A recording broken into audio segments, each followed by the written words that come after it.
Et si la petite Heidi était devenue une tueuse libératrice d'une Suisse totalitaire où le fromage est devenu une arme?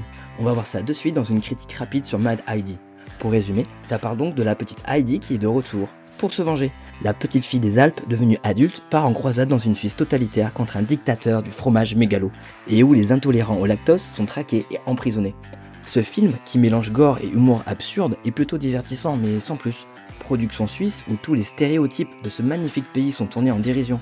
C'est drôle mais ça fait surtout juste sourire, comme par exemple quand Heidi se bat contre un soldat qui lui sort un petit couteau suisse. Bon, ça fait sourire mais pas plus quoi. Et les blagues sur le fromage, pendant 1h30, j'avoue c'est parfois un peu long, surtout dans la première partie du film.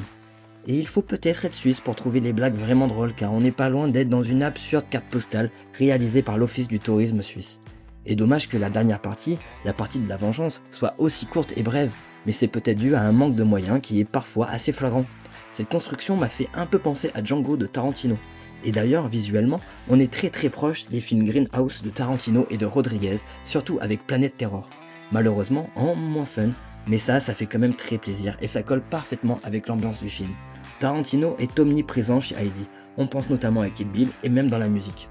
Bref, tout ça pour dire qu'Heidi a bien grandi et veut se libérer des stéréotypes et l'emprise de son pays, et je pense qu'on a tous besoin d'une Heidi dans sa vie pour nous montrer qu'on peut tous briser nos chaînes.